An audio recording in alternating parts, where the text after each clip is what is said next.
Teringat awal tahun 2020, pejabat Indonesia bercandain COVID. Ada yang mengatakan corona tidak mungkin masuk ke Indonesia, mereka akan mati karena panasnya cuaca. Ada pejabat yang mengatakan mereka nggak mungkin masuk ke Indonesia karena orang Indonesia kebal, karena makan nasi kucing. Ada pejabat yang mengatakan lagi, masuknya susah, izinnya rumit, jadi mereka tidak mungkin bisa masuk. Sampai terakhir di gedung DPR tertulis, di spanduk, COVID dilarang masuk. Lu kata COVID bisa baca apa? Intinya melecehkan dan menganggap sepele di awal, mengakibatkan apa yang terjadi saat ini, ambiar kesehatan dan ekonomi negara level bawah dan level tengah, kecuali yang dapat anggaran dan oligarki masih menganggap benar kelolaan negaranya. Yo monggo kowe sing jabat sakarep mula. Sekarang varian kedua Delta merajalela, menjadi gelombang kedua mengganas.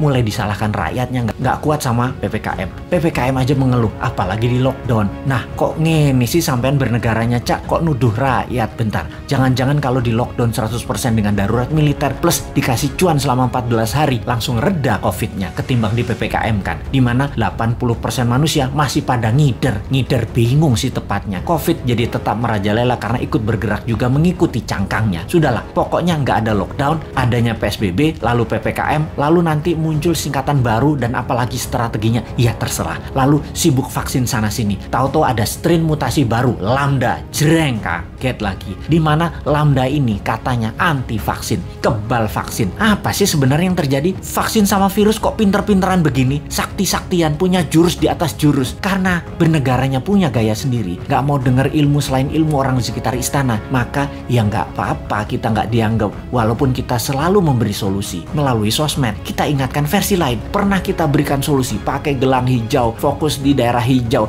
dan pakai darurat militer, nggak digubris. Memang sih sudah pasti ide kita dilepeh, yowis rapopo. Kalau buat simulasi alternatif lain ada nggak? Pemerintah buat nggak? Skenario A, B, C, D, dan lain sebagainya. Sungguh loh, ini semua harusnya banyak alternatif yang kita buat solusi dengan banyak skenario. Ada skenario perang dunia invisible war, skenario pandemi untuk tujuan politik, atau ini pandemi biasa. Oh lupa, selama hampir 2 tahun ini masih kekeh COVID itu pandemi biasa, bukan ada skenario konspirasi dan bisa selesai pakai vaksin. Dan pendapat ini dipegang kokoh, ngotot banget, COVID pandemi biasa dan selesai dengan vaksin. Itu keputusan maha benar. Kalau kita New Mind punya banyak alternatif berpikir dan skenario bertindak, beda dengan Old Mind. Kalau ini adalah perang dunia, kita harus segera memutuskan ambil posisi dengan siapa kita berteman, dengan Nazi atau dengan sekutu. Kalau ala perang dunia kedua. Kalau ini pandemi, biological war sama globalis, maka kita juga harus lobby internasional dengan big pharmacy. Kalau ini pandemi dengan tujuan politik, kita pepet lawannya musuh kita.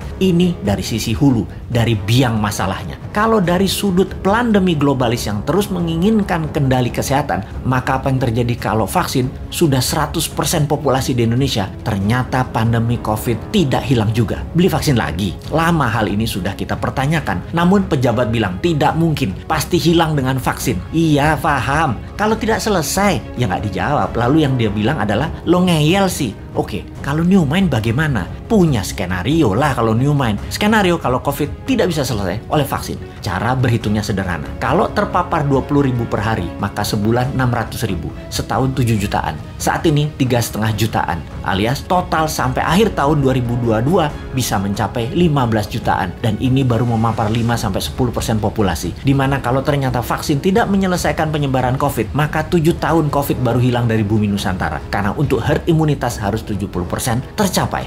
New Mind agar tidak bertele-tele solusi kesehatannya, ditambah memfokuskan solusi COVID adalah pakai imunoterapi, imunomodulator, stem cell, dendritic cell, multivitamin booster, dan sejenisnya selain vaksin yang ada. Pakai printing money modalnya supaya stok siap di akhir tahun 2021 ini. Kita tambah skenario, apa yang terjadi kalau setiap 3 bulan varian baru dimunculkan. Lambda yang terbaru misalnya, ini sudah diluncurkan dan sudah terdeteksi di 26 negara, sudah terpapar. Malaysia tuh masih 0 kasus, tapi sudah panik sejak bulan lalu dan mulai membuat persiapan macam-macam dilakukan. Karena yang Lambda ini kebal terhadap vaksin. Imunitas tubuh manusia yang bisa menyelamatkan diri sendiri dikasih booster. Kalau pejabat sekarang tahu nggak ya tentang Lambda, Theta, Upsilon yang bakal muncul? Atau tahu apa enggak juga kita nggak tahu. Punya rencana apa menanganinya juga kita nggak tahu. Atau, nah ini, atau nggak percaya bakal ada Lambda, bakal ada Upsilon, bakal ada Theta seperti awal tahun 2020 kemarin.